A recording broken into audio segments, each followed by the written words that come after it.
ಆಗಿ ಗೆಲ್ಲಬಹುದು. ಕೋಪ ಒಂದು ಗೆದ್ದು ಬಿಟ್ರೆ ಎಲ್ಲರೂ ನಮಗೆ ಸ್ನೇಹಿತರೆ. ಬುದ್ಧರಿಗೆ ಯಾರೊಬ್ಬರೂ ಶತ್ರುಗಳಿರಲೇ ಇಲ್ಲ.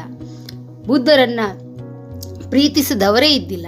ಬುದ್ಧನನ್ನ ಕೊಂದೇ ಬಿಡ್ತೀನಿ ಅಂತ ಕತ್ತಿ ಹಿಡಿದು ಓಡ್ ಬಂದವರೆಲ್ಲರೂ ಬುದ್ಧನ ಒಂದೇ ಒಂದು ನಗುವನ್ನ ನೋಡಿದ ತಕ್ಷಣನೇ ಕತ್ತಿಯನ್ನ ಕೈ ಬಿಟ್ಟು ಶರಣಾಗಿ ಅಡ್ಡ ಬಿದ್ದು ಬಿಡ್ತಿದ್ರು. ಯಾಕಂದ್ರೆ ಬುದ್ಧನ ಒಂದು ಮನಸ್ಸಿನಲ್ಲಿದ್ದಂತಹ ಆ ಕಂಪ್ಯಾಷನೇಟ್ ಕರುಣೆ ಪ್ರೀತಿ ಎಷ್ಟು ವಿಶಾಲವಾಗಿತ್ತು ಅಂತಂದ್ರೆ ಎಂಥವನನ್ನು ಸೋಲಿಸಿ ಬಿಡ್ತಿತ್ತು.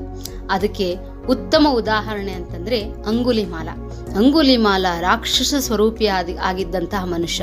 ಆತ ರಾಕ್ಷಸನಾಗೋದಕ್ಕೆ ಈ ಸಮಾಜವೇ ಈ ಒಂದು ಅವನ ಒಂದು ಸುತ್ತ ಇದ್ದಂತಹ ಪರಿಸರವೇ ಕಾರಣ ಆಗಿತ್ತು. ಅಂಥ ಅಂಗುಲಿಮಾಲನನ್ನು ಕ್ಷಣ ಮಾತ್ರದಲ್ಲಿ ಮನುಷ್ಯನನ್ನಾಗಿ ದೇವತೆಯನ್ನಾಗಿ ಪರಿವರ್ತಿಸಿಬಿಟ್ರು ಬುದ್ಧರು. ಹಾಗಾಗಿ ಬುದ್ಧರು ಯಾವುದೇ ಹೊತ್ತಿನಲ್ಲಿ ನಡೆದುಕೊಂಡು ಹೋದರೂ ಕೂಡ ಅವರ